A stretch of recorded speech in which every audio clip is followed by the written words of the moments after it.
All right, Knicks fans, tap in because this one shouldn't have been this close.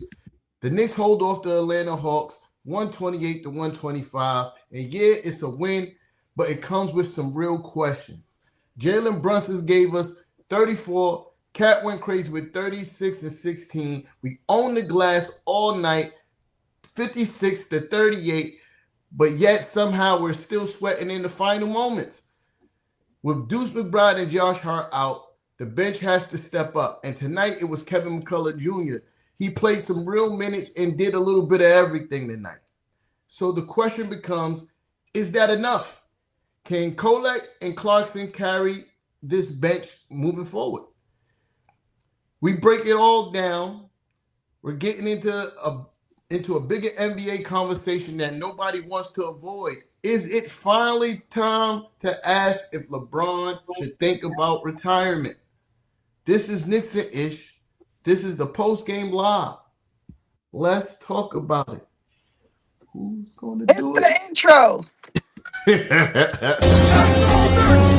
Mic check 1, 2. Tell these rappers I'm outside, get them start acting up. Turning hoes to housewives and cleaning the ratchet up. Do it off from boom back the melody rap. If they gon' put you in the box, then you might as well pack it up. Bars having bars, no cap, I'm Attica, you a precinct. How y'all competing when y'all just decent? Your rhyme efficiency's like logic simplicity. Don't tell me how much that you black, cause I don't see it. That's it. Welcome to Reset. Fuck LeBron. Fuck everybody on LeBron. When we see you in the finals, bring that same energy, nigga.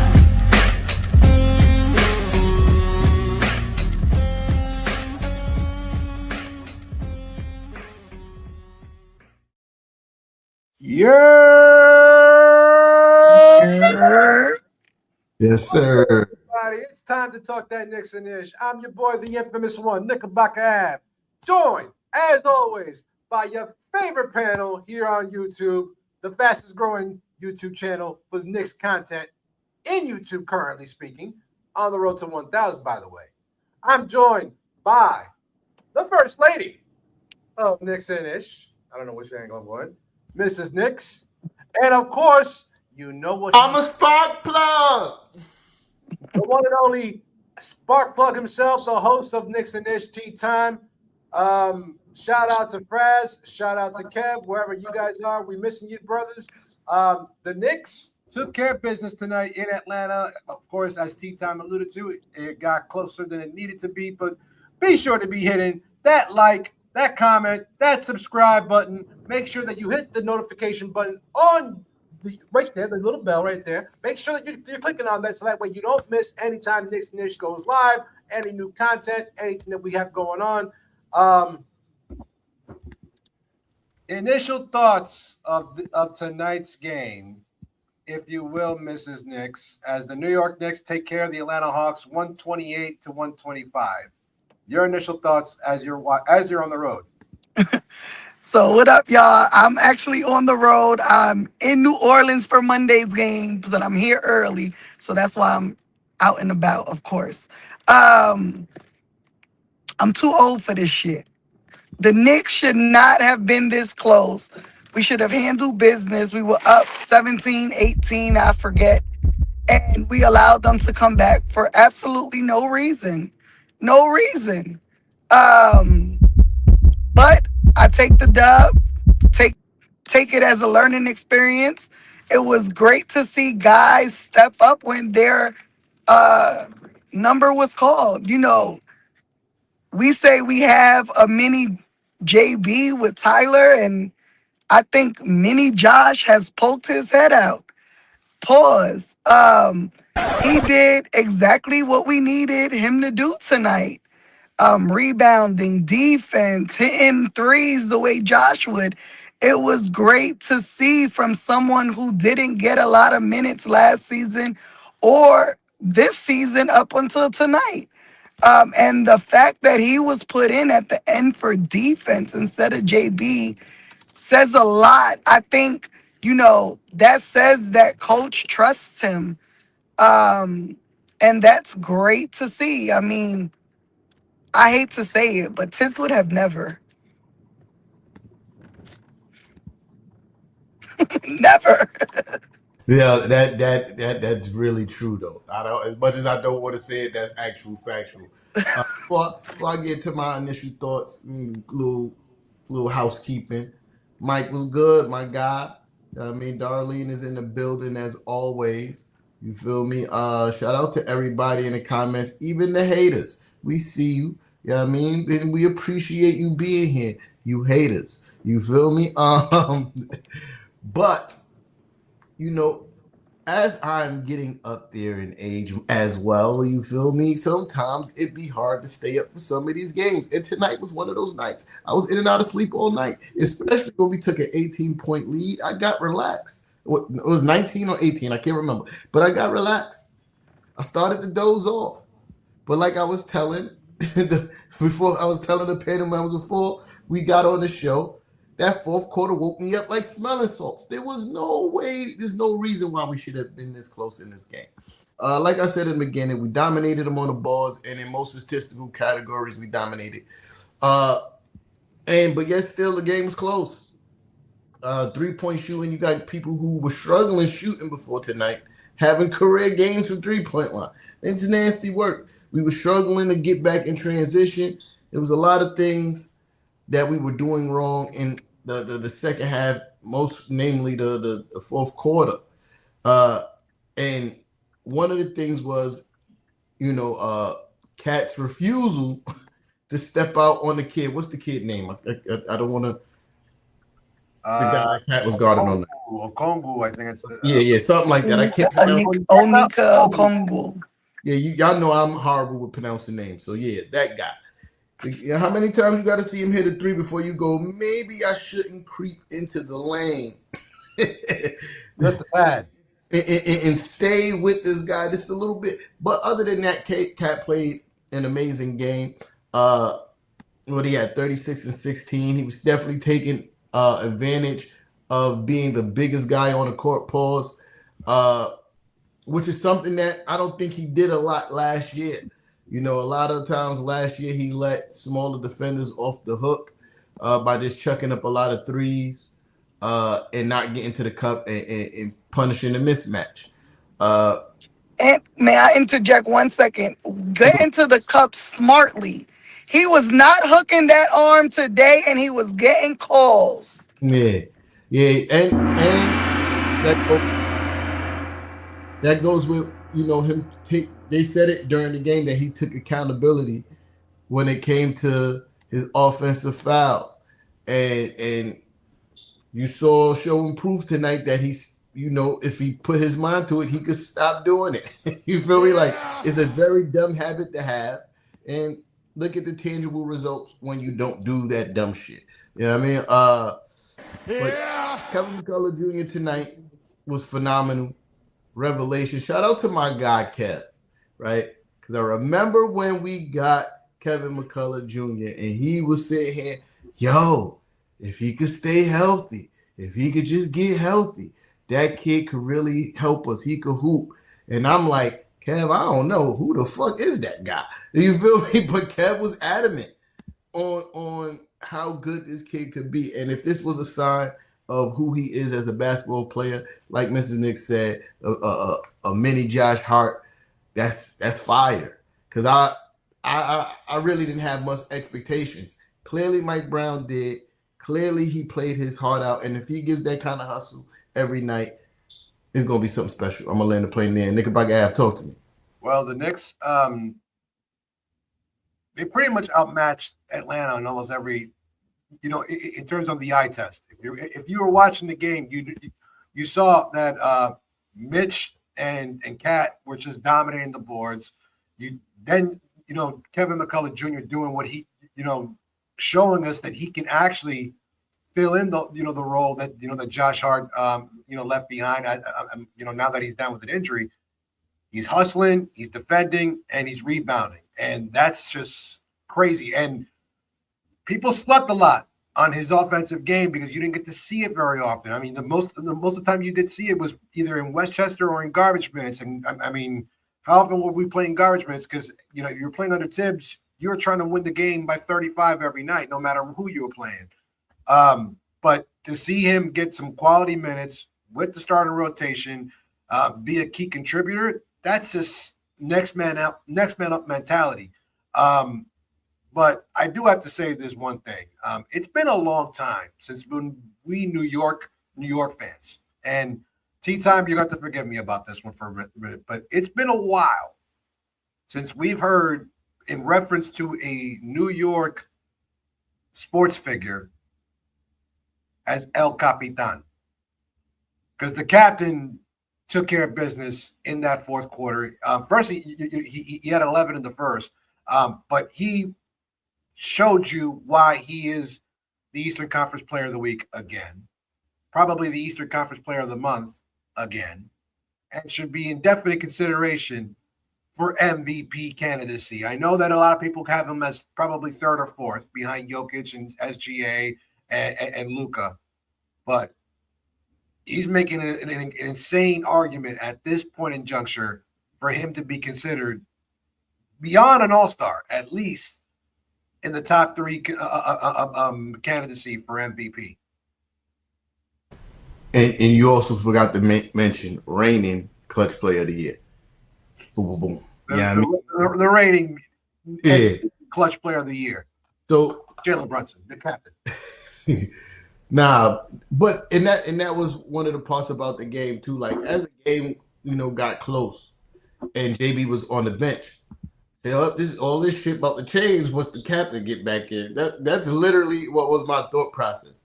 All right, this shit is cute now.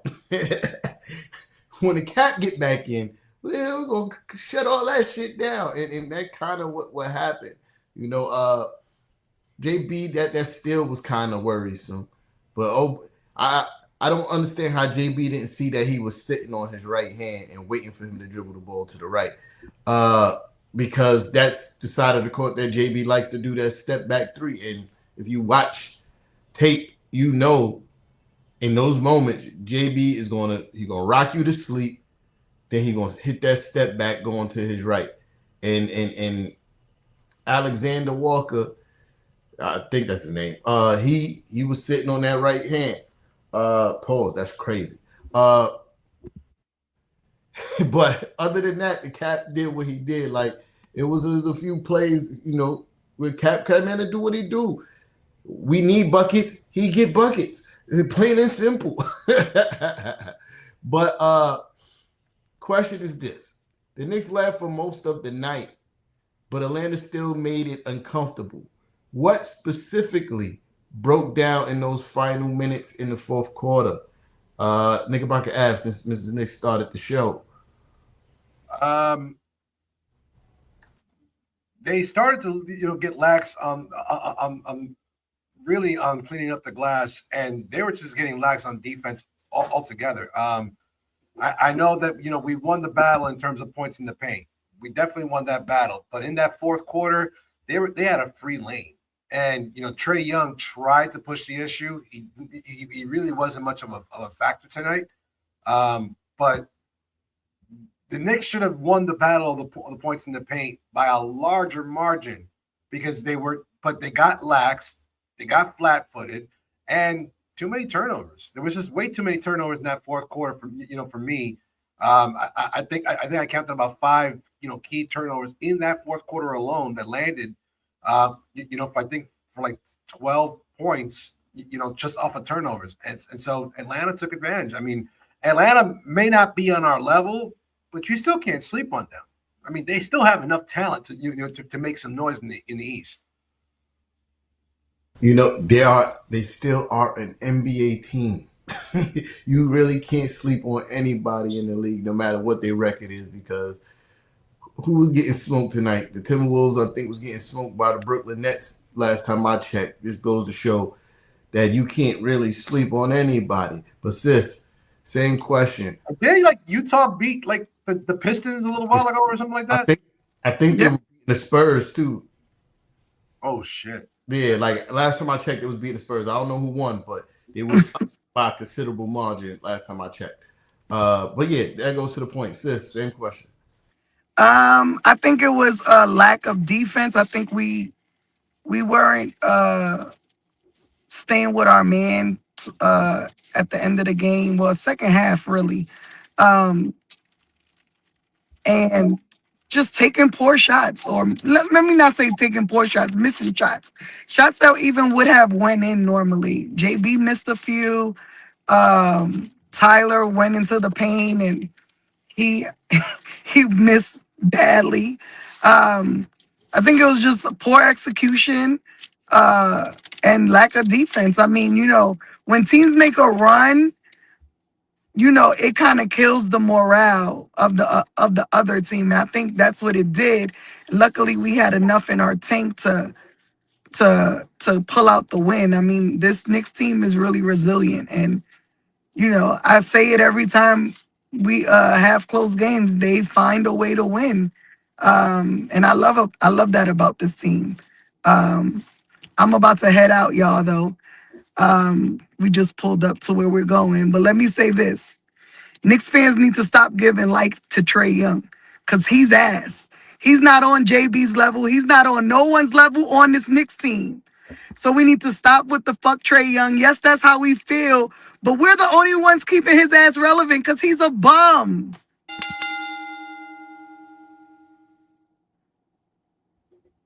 You muted, T-Time.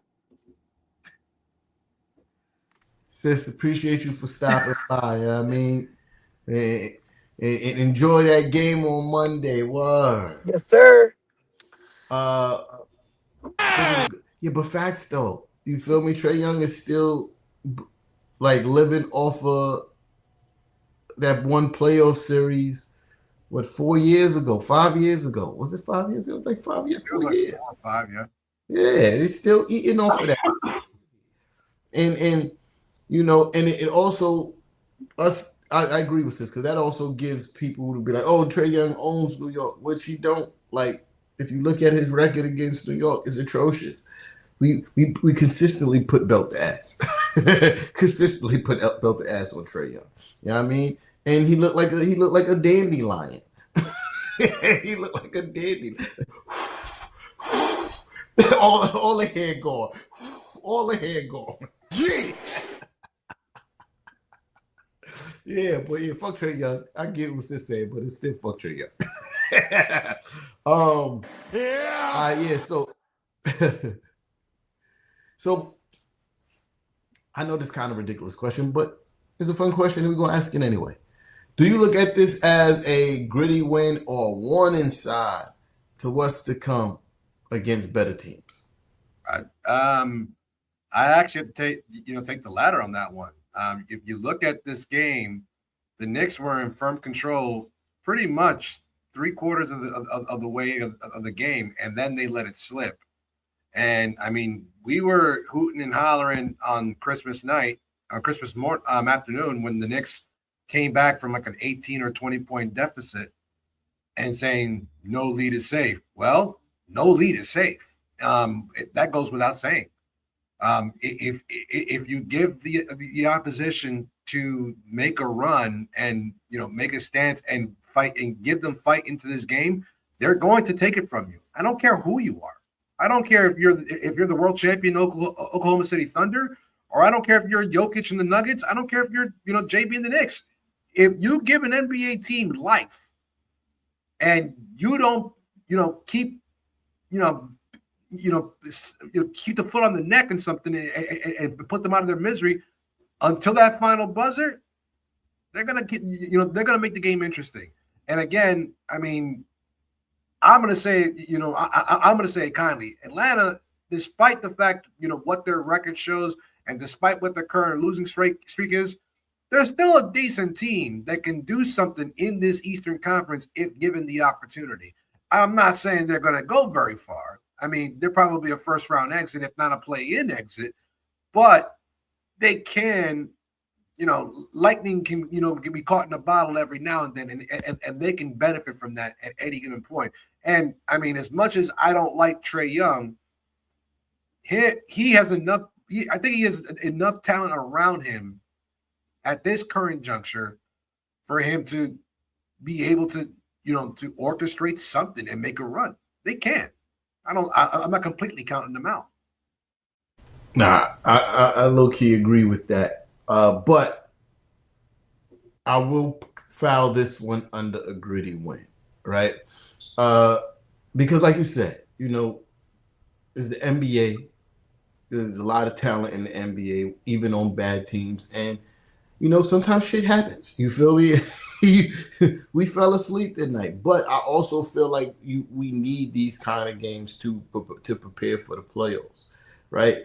I think last year everybody was complaining about how we always was coming back to win games in the regular season, but I also think that prepared us for the playoffs for us to have so many comeback victories in the playoffs.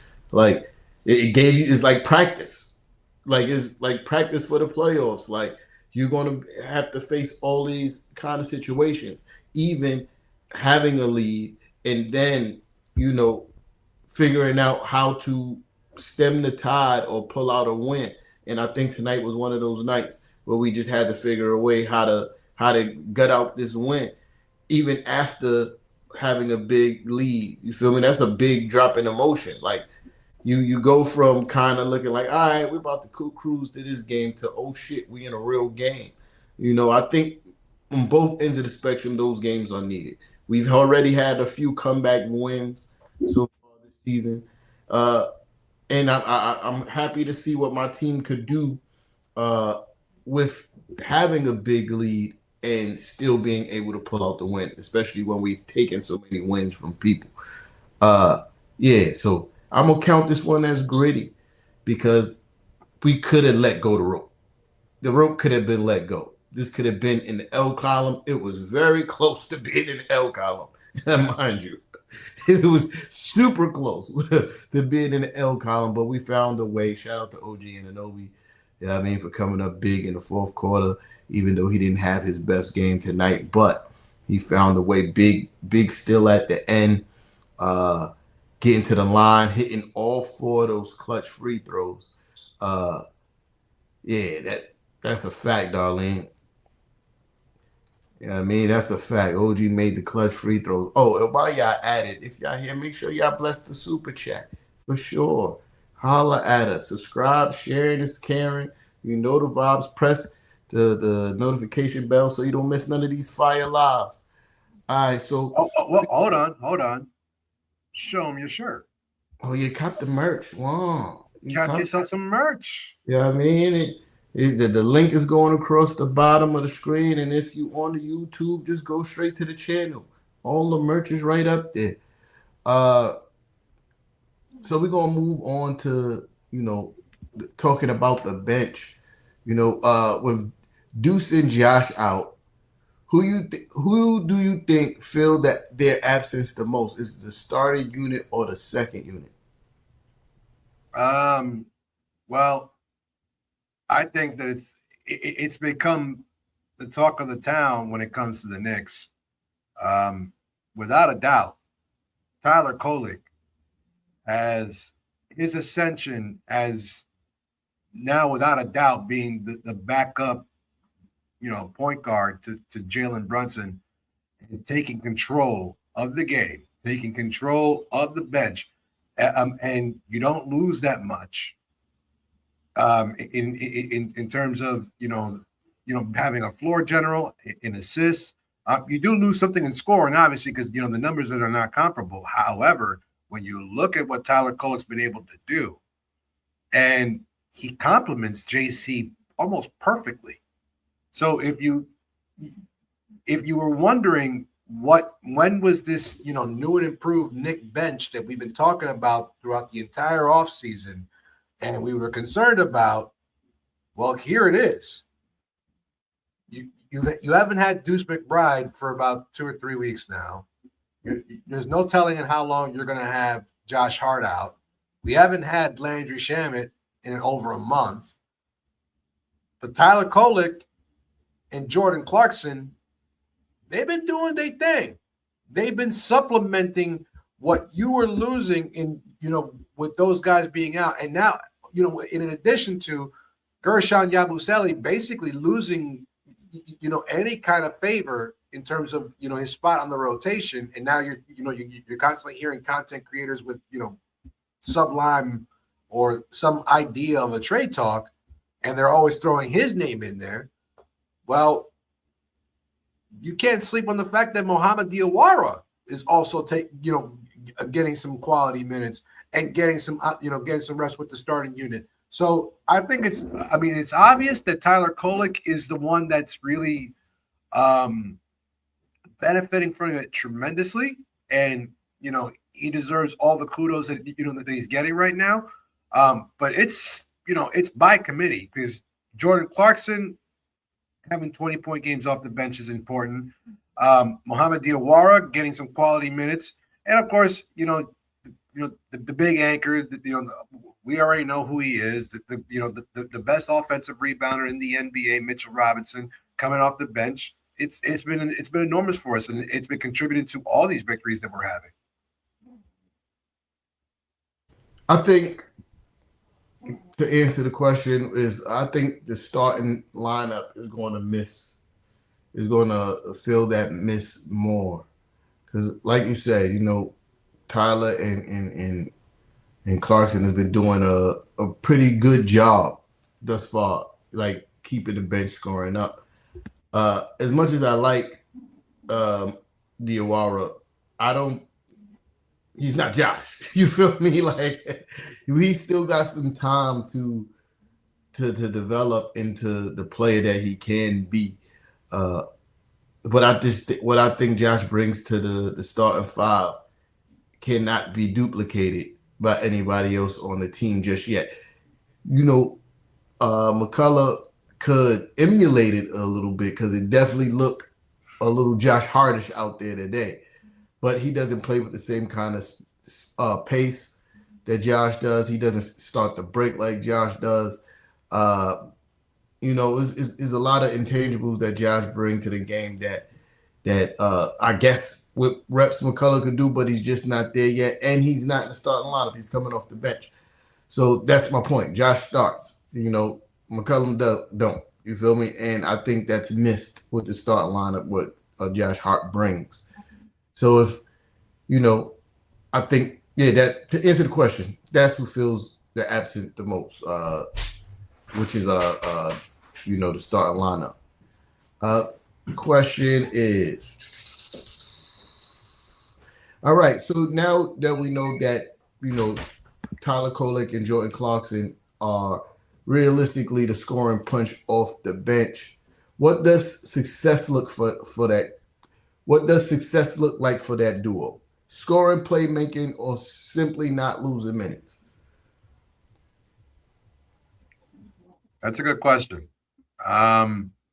Obviously, for Jordan Clarkson, it's definitively scoring, but for Tyler, it's playmaking and not losing minutes, because that is going to be the big question going forward. When Deuce does get back, when Landry Shamet does get back, when Josh Hart gets back, and we start getting into the latter months of the season, when you start getting into March, April, and May, and you're going into that playoff push and fighting for seeding, that's where it becomes an issue of where does Tyler Kolek fit, because Deuce is not going to get his minutes reduced. Where does Tyler Kolek get any kind of burn in that sense? Jordan Clarkson will be fine. I still see him and Deuce being, the first 1-2 punch off the bench. But Tyler Kolek is going to, he's going to have to go back to kind of scrapping and fighting for minutes again, or hoping for someone to go down so that way he can get some minutes, which is kind of sad, because I do like the very few instances where we saw Deuce and Tyler both out there at the same time.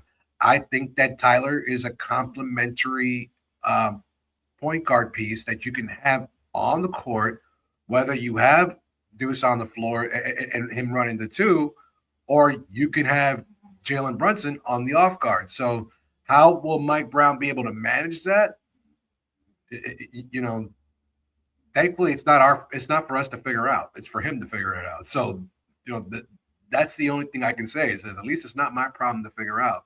But I hope that it doesn't result in minutes being reduced and taken away from Tyler, because he's definitely earned them over the last couple of weeks. So,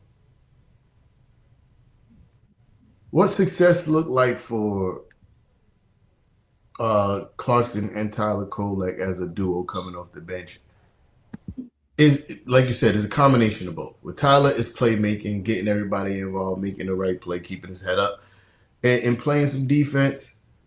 For Jordan Clarkson, is absolutely go out there and get buckets. You know, that's what you're here for. Your sole purpose of being here is to get buckets. So, yeah, I mean, that's what success look like for them too. You know, is just to keep us in games and get, you know, Cat and JB some adequate rest and not lose leads or fall too far behind and just keeping pace. And I think both of them together with Tyler Kolek's playmaking and Jordan Clarkson's scoring prowess, that is something that's fairly reasonable to expect of them. But as far because you killed my next question. You started talking about people losing minutes. That was my next question. You know, great minds. You feel me? But you muted. I hear nothing you just said. I said it's a live stream. Things happen. You know, great minds. You know, we on the same wavelength. You see where the path this is going. You know. But yeah, I think I wouldn't listen. I think the minutes in the way that Mike Brown is coaching, the minutes to go where they need to go for that matchup, especially coming off the bench. I want, you know, when Deuce come back, yeah, Deuce is going to probably get his minutes, and you also is going to be a warming up process. So Tyler definitely is still going to get some minutes in that interim. You feel me? But also, I think if it's a night where Jordan Clarkson is looking like shit, we might see Tyler. You feel me? Like, I feel like that could be for anybody. I feel like Coach Brown, with what he's seeing from his young guys and his bench players, is like, okay, I could plug you guys in whenever. You feel me? You guys are ready. I could plug you guys in whenever. If we need something different. JB is getting bogged down because I like Deuce. Deuce is not the greatest ball handler. Like he doesn't really get by his man. He doesn't really have like that wiggle. Like if he has the speed advantage, obviously he gonna get past people. Tyler Kolek is considerably slower than Deuce, but still gets by his man. And I think he's a better playmaker than Deuce. If that's needed, I can see Coach being like, all right, we're gonna get Tyler in there because Deuce is having an off shooting night. And we need more, you know, another pure point guard out there to help organize offense. And so, do you think that that there's an ideal situation where if Mike Brown, I mean, he can have a combination of Tyler Kolek, Jordan Clarkson. I mean, you also had to figure in Landry Shamet eventually. And then somebody else plus Mitchell Robinson. Do you think that we can have that kind of a lineup, or do you think that he'll still stagger the starting line, you know, any one of the starters in that rotation? I think it depends on the matchup because the lineup that you just mentioned is really small. I noticed that. I did notice that. The backcourt is really small, and then Landry Shamet would have to be the 3. Like that's kind of crazy. Well, no, it would probably be Jordan because Jordan's at least 6'4", 6'5". You're right. 6'3". Well, Landry Shamet is 6'4". You feel me? Like counting his hair, maybe. Yeah, Landry Shamet. Counting his, you know, come on. He's 6'4". So, but I also think defensively, Landry played. He don't play pause. He don't play big, but he played bigger than Jordan Clarkson, if that makes sense, right? Like I think he's more a versatile defender than Jordan Clarkson is. So if I'm putting anybody at the 3 out of them 2, it's going to be Shamet. Like, and I think we've seen Shamet play the 3 a few times on this team in smaller lineups. But that is a conundrum that Coach Brown is going to have when we're back fully healthy. because it's so many people that could contribute to this team. Is it possible? Yeah. It depends on the matchup. If we need to play more up-tempo and put more shooting on the floor at times, yes, we could absolutely see a lineup like that happen, right? But I don't see it happening a lot because, like I said, that lineup is just really small. We're going to get killed on the boards for sure. For sure. You still you still have Mitch. So, I mean, you have to still – opposition still has to figure a way how to box that, that demon out. So, I mean, how they going to do that, Yeah. This is true. If we don't get killed on the boards, we're going to get killed in the paint because Mitch can't guard everybody. He can't guard everybody. You feel me? Whatchamacallit? I lost where I was at. The bench? Yeah, but I got like mad questions. And I just kind of go through the questions as I feel the vibes, but I had another one. No, that question's gone. All right. All right, so where we at? What time is it? All right. I guess we can get into this LeBron situation. I don't know. This is the end-ish part. You feel me? I don't know how much Laker games you guys watch. I watch a few. I watch a lot of basketball. And let me sum it up for you guys. The King is checked out. He is checked out. He is not the same guy. He don't have the same care anymore. He's moping around the court. He's not getting back on defense. Believe it or not, he's doing more complaining to the refs now than he's ever done. And if that's even possible, if you couldn't imagine it being possible, it's possible. He's complaining more to the refs now. He's standing on the sideline having full conversations with the opposing team while the ball's being inbounded, and JJ Redick got to call timeouts for that, right? With that being said, LeBron's, extensive, illustrious career, is it finally time for LeBron to call it quits? Yeah. All right. I've tried to find a reason to either like or respect or care about what LeBron James does, wants, or whatever happens. But I also have to look at it from, I have a number of friends, because when I was in the military, I was stationed in Southern California. So I had a lot of friends who were, of course, all Laker fans and, during the Kobe era. So the perception that I get from a lot of them is that they don't care for LeBron. LeBron is not their guy. He's just not. And so if you look at it from one perspective of should LeBron be traded or be out of Los Angeles, the answer should be yes. Because it is obvious that the Lakers are looking towards the future and they've already gotten their guy. His name is Luka Doncic. This is Luka's team. And if the Lakers ever hope to move forward from and seriously, seriously consider and contend for an NBA championship again, they have to remove the 40-year-old $56 million problem that they have right in front of them. And that's LeBron James. But I understand where a lot of, LeBron's contemporaries would tell you that LeBron can still score 20 in his sleep. Well, so could Carmelo Anthony. And he retired 1 or 2 years before he had to. So could Dwayne Wade. And he retired maybe a year or two too late. So could Chris Bosh. And he had to retire for other reasons. So could a number of different players throughout the NBA, in the history of the NBA, they can score 20 in their sleep. But that doesn't mean just because you could, doesn't mean that you should. And quite frankly, unless LeBron James has any intention of leaving Los Angeles, excuse me,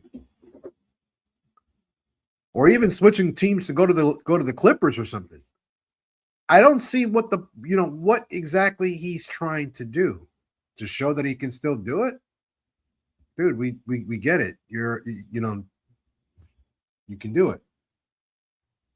But how much is this really tarnishing your own legacy? You're just hanging around. You're just going through the motions. As Tea Time just alluded to, you're just sitting there. People see you, but you're not contributing to your legacy, to your resume, to any bit of greatness. You're not contributing to the future of the Los Angeles Lakers or the league, for that matter. So what exactly are you still doing here?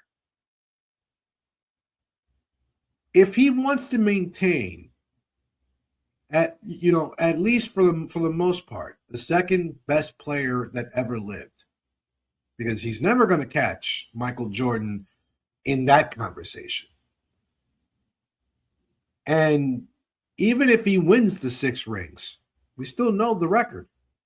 Even if he scores 50,000 points, 60,000 points, 70,000 points, we're always going to say that, well, you played for 150 years. Of course it's going to happen. I think that if he would ever wants to preserve whatever bit of legacy that he still has, he should announce that this year is his last one. And he should bow out gracefully. Especially considering that this is a contract year. Especially considering that the Lakers have already moved on away from him while he's still there. And no matter what he does, when it comes to the comparison or the discussion of the GOAT, he's never going to win that one. He's just not going to. The numbers, numbers don't lie, but people lie with numbers. And there are just some things that you can't measure. And LeBron James, unfortunately, grew up in the wrong era where social media magnifies every single thing you do. The decision was the worst thing he ever did. Going back to Cleveland after dissing Miami again, and then leaving Cleveland again to go to Los Angeles. Forcing the Lakers to draft his son. And all these other things. I think that it's about time that you've done enough. And it's time to walk away. Of course, I'm not in no position to tell anybody how to live their life or how to dictate their career. Obviously, he's a billionaire, so he's probably doing well on his own. But from a sports fan's perspective, what are we doing here? Really? Because we're not going for championships. You're just not collecting a paycheck. Yeah. So I know exactly what he's doing, right? LeBron realized he's in a very unique position to put himself, as far as like record-wise, in a place where nobody's going to ever be able to touch him, right? Because one, nobody could come in the league at 18 years old anymore, right? So that's one advantage that he has, right? I don't know the next time we're going to see somebody come into the league and be that good and dominant off the rip like LeBron and maintain that for as long as he did. So he's here to just make sure that his name is at the top of most statistical records and category forever. Forever. Like, there's a place where like the scoring title. I mean, the most points ever. It's not something that's going to be caught. I mean, with the how popular the 3-pointer is, maybe you might get somebody who just off the rip shoots at a ridiculous clip and averages pretty much 30 points their whole entire career and play for 17 years, maybe somebody might have a chance. But other than that, like, then you got to think about the rebounding and the assists and all these other things, even though he's not going to be number one in rebound and assists, but he's still going to be very high up on these lists. And that's what it's about right now, because realistically, I'm pretty sure he knows he's not going to win another championship. You know, and it's just about, yeah, I'm here to pad stats for sure. And they're still giving me money. I don't need it, but if they're going to give me 30-something a year, why not tell you how much you make a year? It got to be like 30-something. It's in the 50s. Shit. I've been playing too. Yeah, I'm not retiring. They pay me. I'm a 41-year-old basketball player still making $50 million. I'm not retiring. 52.6. Retire to go where? I just made $50 million to half-ass it. I'm not even playing hard. And I'm still getting $50 million. I'm not retiring. I'm not. Well, it is his final year. It's his final year of his contract. Yeah. He exercised that last year, which is $52.6 million. I don't see the Lakers offering him $50 million again. But I also see someone being dumb enough to give him at least 25 to 30. I see it happening. It's LeBron James. If anything, he's going to sell tickets. If anything. Right. So then it comes to the question of, again, what are we doing here? Are you here to promote your brand, yourself, sell tickets? What are we here for if you're not here to, win championships? That pad stats. That's it. That's what we're here for. Is the pad stats. So then, good luck in Washington, because I'm pretty sure they'll offer you they'll trade the whole team for $6 and give you $65 million. I'm pretty sure it'll do it. Because if you even look at, like, when LeBron talks about basketball and himself in basketball, like, he wants to be the greatest so bad and widely recognized as the greatest. You feel me? And I realized this years ago when he said that he was doing on his podcast, and he said, yeah, excuse me, when I won that one in Cleveland, yeah, that made me the greatest. Like, no, motherfucker. The greatest in Cleveland, maybe. That's it. About it. You feel me? And but for his generation, he's the greatest. Like, this a never-ending debate, right? And what the people who support LeBron, well, people who believe LeBron is the GOAT, they lean on the stats that he's padded, right? That's where they hang their hat. You feel me? Oh, he's the leading scorer all the time. I've had these arguments all the time. I think we all have, but this is where they hang their hat, and I feel. Obviously, I don't know for sure. I'm not LeBron James. I'm not close to him. I don't know him. But it just feels like stat padded. Like, because he's not playing to win. Like, he's not playing to win. If you watch the last game they played, right? He went to the hoop. He laid the ball up. There was no contact whatsoever. But he starts crying to the ref and stomping like a little baby. It was wild. I've never seen a grown man that big throw a tantrum like that. It was weird. He's stomping and yelling at the ref, and the play is going on the other end, and he's not back in the picture at all. And this is not the first time he's done this. It's been several times that you see him not even making an attempt to get back on defense. Like, he's not trying to win. I don't know. Maybe it's because he's been moved to the third option, and he doesn't like that. Because it's Luka, it's AR-15, and then it's LeBron, right?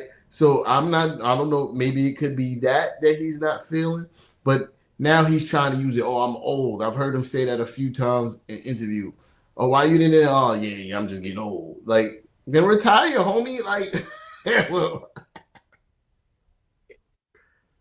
My thing with LeBron is it just goes back to what I was saying earlier. It's like if you're a Laker fan, you want him just gone. Whether he retires or not, it's it's inconsequential. It's a matter of you just don't want him to be a Laker anymore. For traditional Laker fans, a lot of them never wanted him here. And I've actually heard them say this. It's like this is Kobe's town. God rest his soul, and it still is, but it's slowly becoming Luka's. But I said this a long time ago. It cannot be Luka's team if LeBron's still there, because LeBron doesn't. I don't see LeBron, and this is also it's kind of justified, but in essence, you can't move on to the future if your past and your present are still here. And let's be realistic, the LeBron era in Los Angeles hasn't been that fruitful. I mean, besides the bubble championship, what and an NBA Cup, what did the LeBron era in Los Angeles really give you? But you know what? There's a disturbance again. There's that disturbance. Let's bring him in.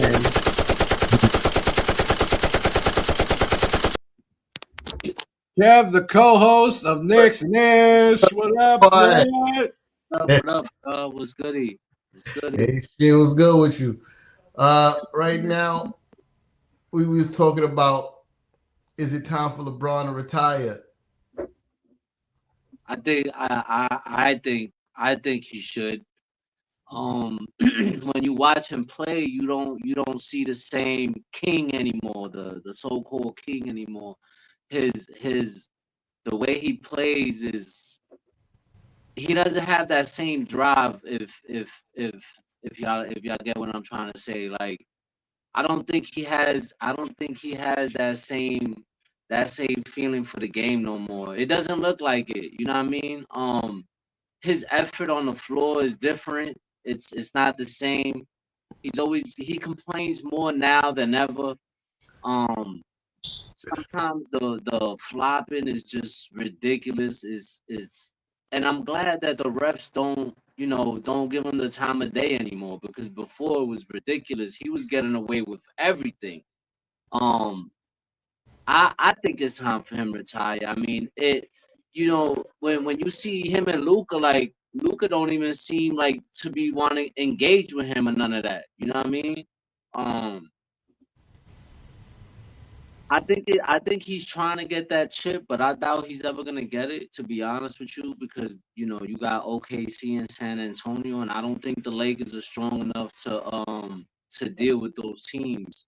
I hope that if he decides or anybody decides to trade, I hope we not in the mix for none of that shit, because I think his time is due. But I do think he should retire, man. I think his time has come. I think it's time to let go, bro. Yeah. I know why Luka don't want to talk to, because Luka trying to win. Luka ain't got. There's probably a good chance that Luka didn't. I mean, Luka didn't look like he was that that happy to leave Dallas. So the fact that he's up to the Lakers, he may not. Who knows if he actually even wants to be there either? And we'll come to find out in the offseason. But while he's there, this should be his team. Yeah. And the fact that LeBron James is still there, and LeBron James still thinks that everything has to go through him. And in a lot of, one can argue in a lot of ways it should, because he was the face of the league for, 15 to 20 years.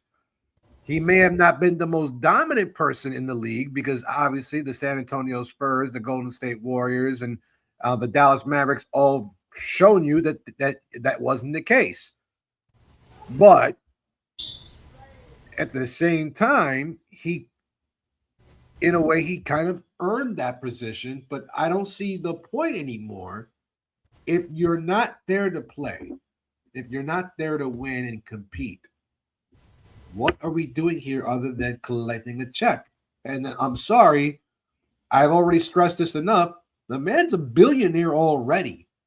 It's just a matter of time till he and a couple of investment partners buy an NBA team themselves and do the same thing Michael Jordan did when he invested in the Washington Wizards and then later on the Charlotte Hornets.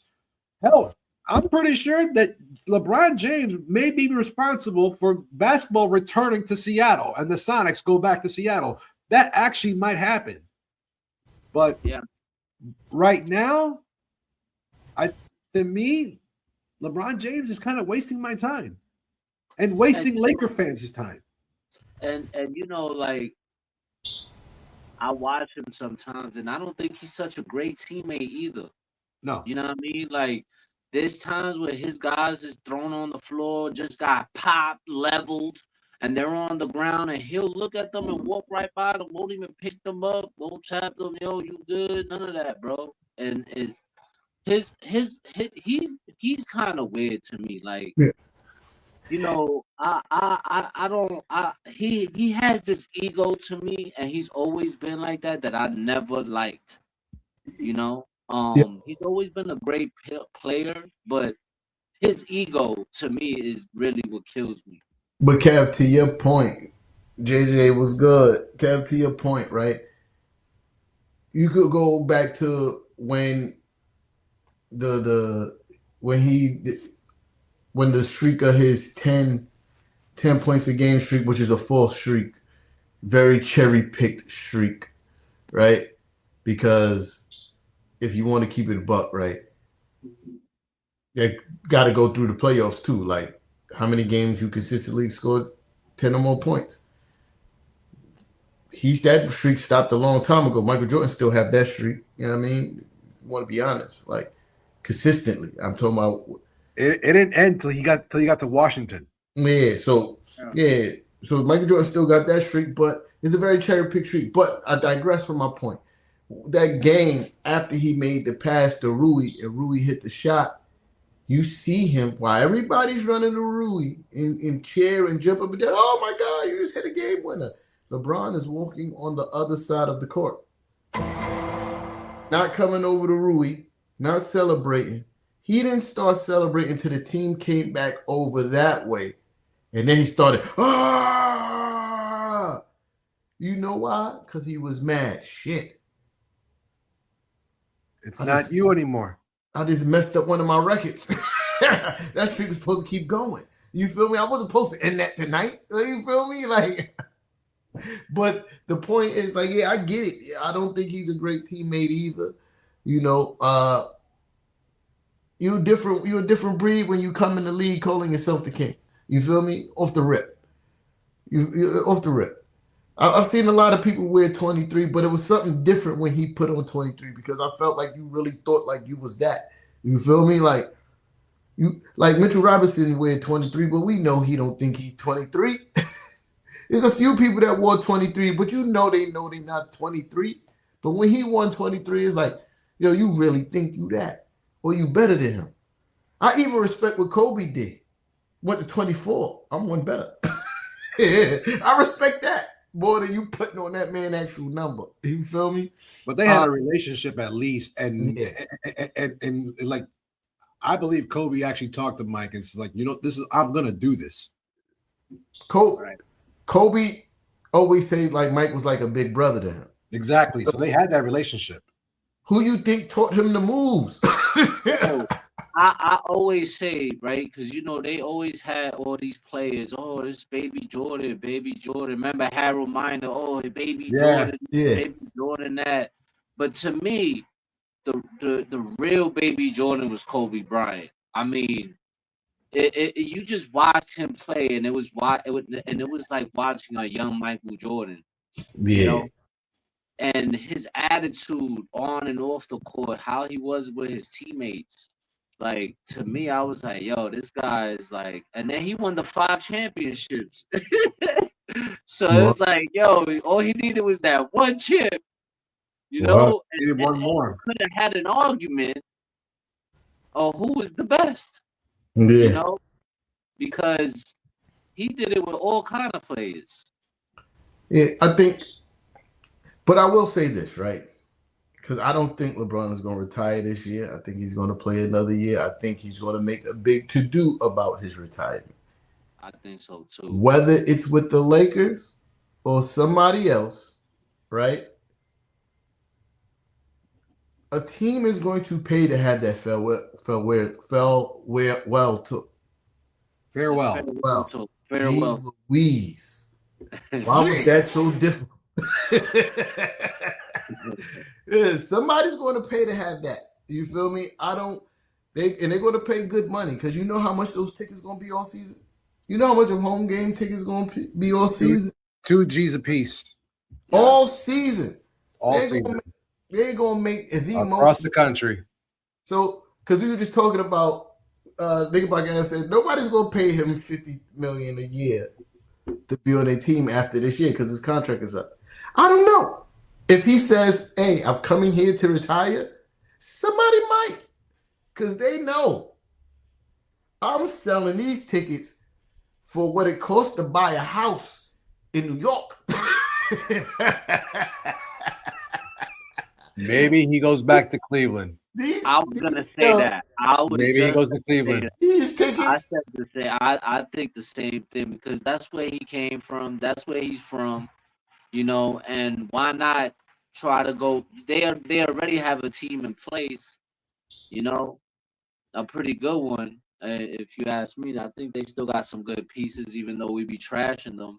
I just gotta look at their salary situation. Right. That's the issue. Right. They ain't got it. But I don't know, because they're actually in a place where like they still feel like they are contenders. Right. Like I don't know if they want to mess up their dynamic and bringing LeBron back. You feel me? They'll just get the number one pick after that again. Just you know, it's That's the way it works. That's the way it works for them. You feel me? No matter what happens, they just get the number one pick and they're back again. But anyway, yeah. But I don't know where he would go. Maybe back to Miami. I don't know. You feel That's me? another thing. Like maybe he'll hash it out with Pat Riley because I know him and Pat Riley had like a beef or whatever, a so-called beef. But all I know is each ticket gonna cost a brick. or you might see a 50 Cent documentary. Well, he said LeBron is next. It's made about basketball. But yeah, you know, LeBron and freak offs. Oh shit, man. I definitely think, you know, at what he's about to be 42. It's time. It's time to hang up the ball kicks, man. You never know. He might try to go to the Warriors. You know, him and Steph been planning to play. You know, they've been wanting to team up for years. You know what I'm saying? They've been wanting to team up. I mean, I know they've teamed up in USA basketball, but they actually really wanted to team up. So you never know. They might try to like work something out where he go to Golden State and maybe do a farewell with Steph and try to get that chip. Yo, you know what? That actually kind of makes sense because he's still in California. It's Southern California, but right, it's less like for him to go back home, like because they live in LA, right? Like they've had a house out there even when he was in Cleveland.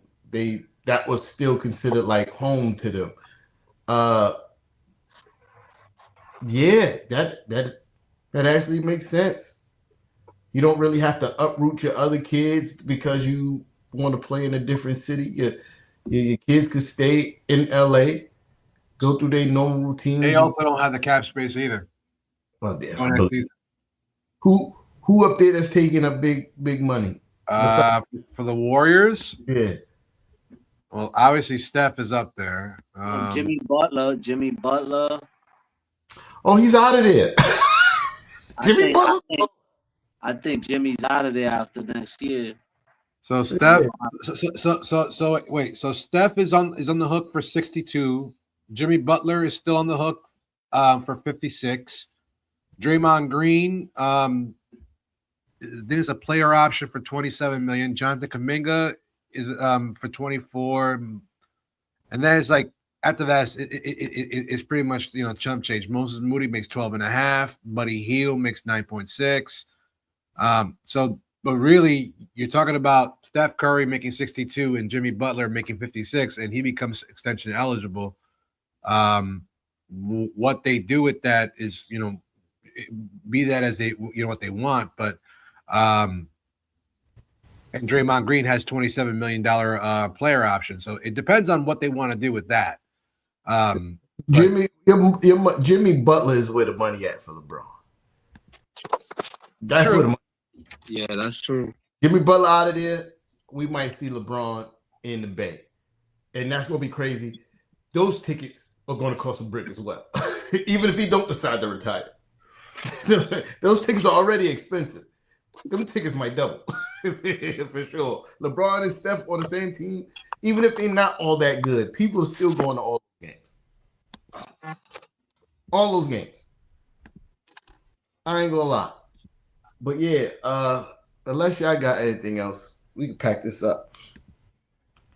Nah, I think that trashing LeBron, America's favorite pastime. Then we're done with that. The Knicks took care of business tonight, so I'm pretty much okay with that. I'll be sleeping, peacefully tonight. I don't know about you, but that attack woke me up, man. I'm up now. I was sleepy before. But that shit got my blood pumping and my adrenaline going. I'm up. It happens. Well, Kev, you still with us? Nope. Nope. He just went. Whoa. All right, so boom. Shout out to everybody that pulled up tonight. You know what I mean? If you didn't do so already, make sure you hit that like button. Sharing is caring. You know what I mean? Make sure you subscribe, hit the notification bell, set it to all. Make sure you visit the Shopify link going across the screen right now. And if you on YouTube, just go to our YouTube page and the shop is right there. You got cop some merch right from YouTube. You feel me? We will see y'all Monday night. Word. Monday night after we play. Who we play? The New Orleans Pelicans. Oh, yeah, the Pelicans. We were just talking to sis about that, and I forgot. Yes. Yeah, that's crazy. After we pack up the Pelicans, and keep things rolling how they've been rolling, we be right here doing what we do. We appreciate all y'all. See y'all. You gotta do it.